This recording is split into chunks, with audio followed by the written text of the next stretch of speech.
Hi everybody, welcome back. Recently the nice people at Polymaker reached out to me and asked me if I would like to test a new filament that they had coming to market that hadn't yet been released.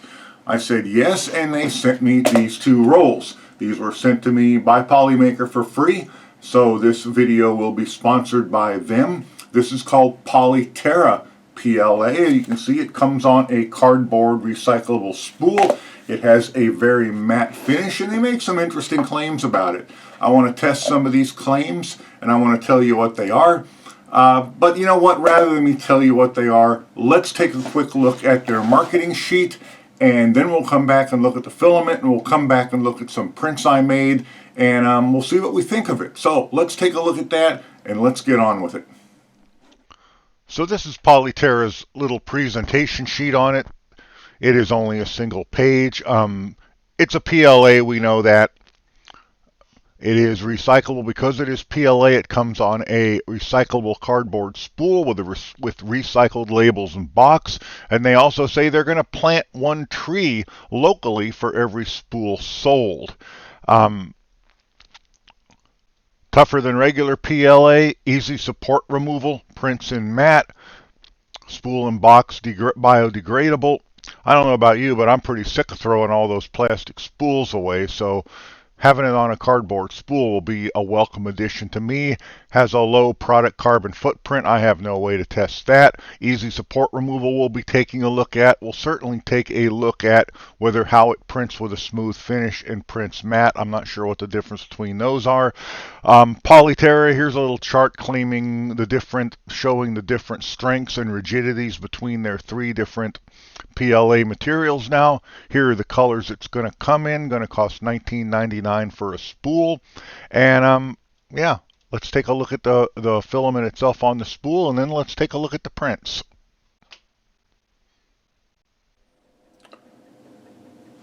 Okay, so let's take a look at it and take a look at this spool, PolyTerra PLA. They give you a nice cutout there so you can see about how much filament is left in and a little scale for a ballpark figure.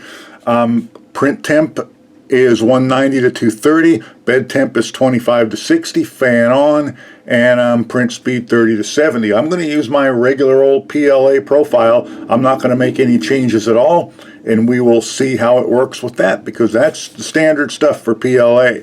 Spool weight is 200 grams. That's nice to see on a spool. That means if you're somebody like me and you're always cutting it down to the wire, it's always nice to be able to get a better idea of how much is left on it. Spool made from recyclable materials, and this product plants one tree. Nice. Let's take a look and we'll see. They say it prints with a matte finish, and it is less reflective. Let's take a look, and you can see that on the spool it is quite a bit less shiny, more matte than it is than the standard PLA I tend to use a lot. Is how that translates to printing, we're going to find out.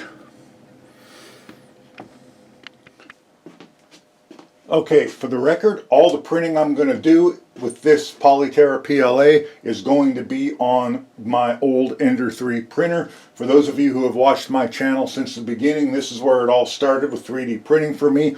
I pre-ordered this printer. This was one of the first batch of Ender 3s made. It is pretty much stock, except for a later version of Marlin has been flashed to it. It has a dual gear extruder on it. It has the PETS fan cooler on it. And I'm printing on mirror and hairspray. I'm going to be printing at 60 millimeters per second with a print head temp of 210 and a bed temp of 50 on mirror and hairspray. So I have printers that print a little bit nicer than this one, but boy, this one sure has been reliable for me. It just chugs and chugs along and never seems to stop. So with that being said, let's start printing.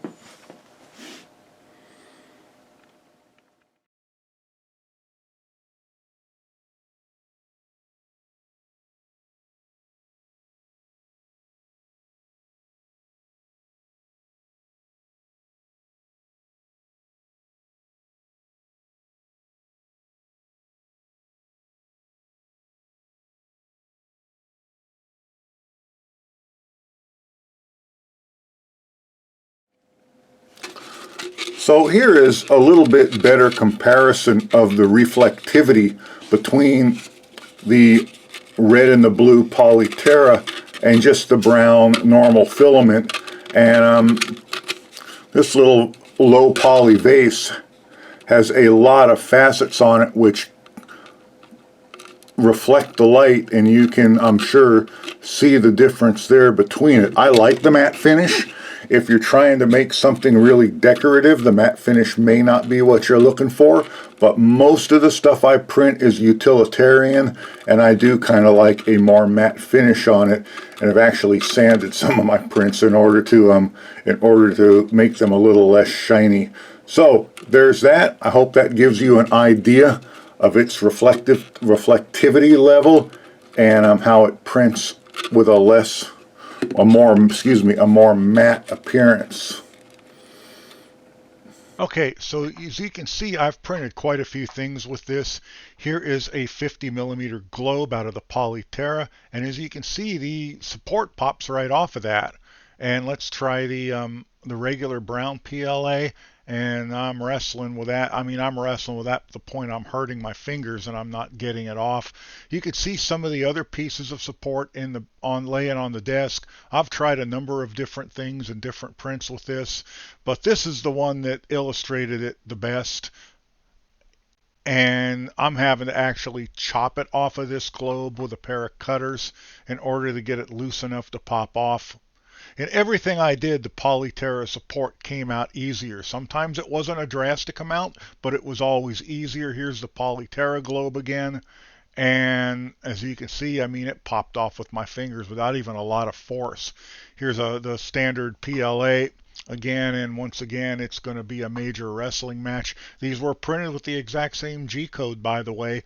There was no difference. They were printed on the same printer at the exact same G-code and temperatures and everything, and I'm really having to fight to get that support off of the regular globe that made out of the regular PLA. Finally got it loose. So another thing I really wanted to test here was it claims that it is a tougher filament than regular PLA. So here once again is the brown regular PLA. Let's give it a little bit of flex and let's see how far it will go until we break it. These hooks have no, oh, there it goes. These hooks have no infill at all. They're solid. And you can flex that quite a bit up there when it broke. I probably didn't get it that much more than about 3/4 of the way out. And yeah, it's going to break every time. Let's try the PolyTerra hook. And as you can see, it is quite a bit more flexible. It's got a lot more give to it without breaking. And I can even probably fold it back into the original shape. I can. So, let's do this with a few more just to make sure that it's not a fluke and that we're bending them in kind of sort of the same way. They do claim this is not quite as rigid. It actually, when you're bending it, it feels more like a PETG or an ABS. It just has a lot more give to it without breaking. And this one's the same way. So yeah, it is quite a bit more flexible. Then here comes another standard PLA hook again, and yeah, they just snap. This is what we've always known from PLA. This is how it's always behaved, unless you buy one of the special PLAs. And there's the standard or the PolyTerra hook again, easily straightening out and being bent back into its original shape. Pretty impressive, I think, for just a standard $20 roll PLA. So what are my conclusions of the PolyTerra PLA filament by Polymaker? Well, it prints just like a PLA with all your same settings.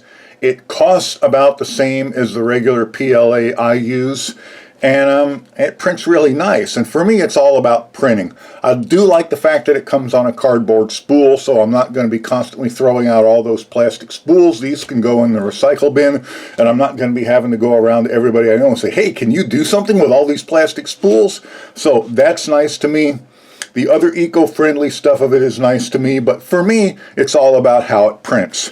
And it prints very well. You can see that other than the more matte finish, it does have a a very nice appearance. It prints beautifully. Prints like a PLA, in other words.